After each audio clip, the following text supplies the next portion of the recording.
Hello dear students, 10th class examination complete చేసుకుని ఎవరైతే entrance examinations కోసం ప్రిపేర్ అవుతున్నారో స్కాలర్షిప్ టెస్ట్లకు అయితేనేమి, ఏపీఆర్జేసీ అయితేనేమి, పాలిసెట్ అయితేనేమి, వివిధ రకాలైనటువంటి కాలేజీలో జరిగే ఎంట్రన్స్ ఎగ్జామినేషన్స్కి అయితేనేమి, సో మీరు ప్రిపేర్ అయ్యేటప్పుడు చాలా జాగ్రత్తగా ప్రిపేర్ కావాలి. సమయాన్ని అస్సలు వృధా చేసుకోకూడదు.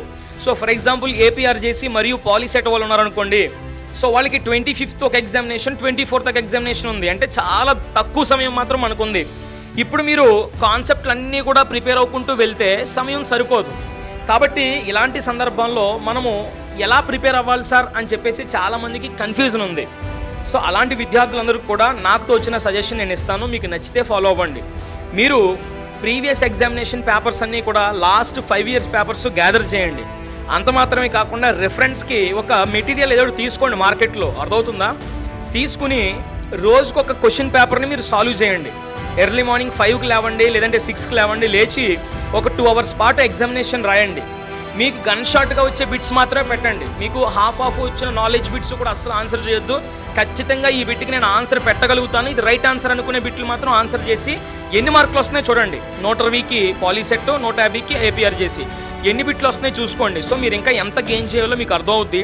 అప్పుడు ఒక బిట్ని సెలెక్ట్ చేసుకోండి. నువ్వు తప్పు బిట్నా లేదంటే నీకు రాని బిట్ని సెలెక్ట్ చేసుకుని ఆ బిట్ యొక్క కాన్సెప్ట్కి వెళ్ళిపోండి టెక్స్ట్ బుక్లో. సో ఆ కాన్సెప్ట్ ఎక్కడి నుంచి ఇచ్చాడు అనేది చూసుకుని ఆ కాన్సెప్ట్ మొత్తం ఆ రోజంతా ప్రాక్టీస్ చేయండి. అలా ఒక్కొక్క బిట్టు సెలెక్ట్ చేసుకుని ఏ కాన్సెప్ట్ల నుంచి ఆ బిట్స్ ఇచ్చాడో ఆ కాన్సెప్ట్స్ అన్నీ కూడా మీరు ఆ మొత్తం డే అంతా కూడా ప్రాక్టీస్ చేయడానికి ప్రయత్నం చేయండి. అర్థమవుతుందా? సో ఎగ్జామినేషన్స్ త్రూ మీరు ప్రాక్టీస్ వెళ్తేనే ఈ టైంలో జస్టిస్ చేయొచ్చు మనం సిలబస్కి. లేదు సార్ మేము ఎగ్జామినేషన్ రాయము అంటే ఖచ్చితంగా ఇబ్బంది పడతారు. ఎగ్జామినేషన్స్ రాయాలి, డైలీ ఒక మోడల్ పేపర్ రాయాలి. మీరు ప్రీవియస్ పేపర్ అయితేనేమి, ప్రాక్టీస్ పేపర్లు అయితేనేమి, ఏదో ఒకటి రాసి అందులో ఉన్న బిట్స్ మీరు సాల్వ్ చేయాలి. సాల్వ్ చేసి రానివన్నీ కూడా ఏం చేయాలి, ఆ రాని బిట్టు ఎక్కడి నుంచి ఇచ్చాడు, టెక్స్ట్ బుక్లో ఏ కాన్సెప్ట్, ఏ లెసన్ నుంచి ఉంది, ఆ లెసన్లో కాన్సెప్ట్ తీసుకుని మొత్తం అంతా కూడా మీరు స్టడీ చేసే ప్రయత్నం చేయాలి.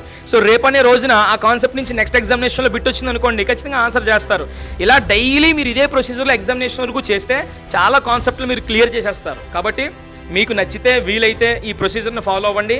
లేదు సార్ మేము కోచింగ్కి పోతున్నామంటే వెల్ అండ్ గుడ్. కోచింగ్ వెళ్లకుండా ఇంటి దగ్గర ఉన్న వాళ్ళకి మాత్రం ఇది నా సజెషన్. Thank you. వీడియో నచ్చినట్లయితే లైక్ చేయండి, షేర్ చేయండి అండ్ ఫాలో చేయండి.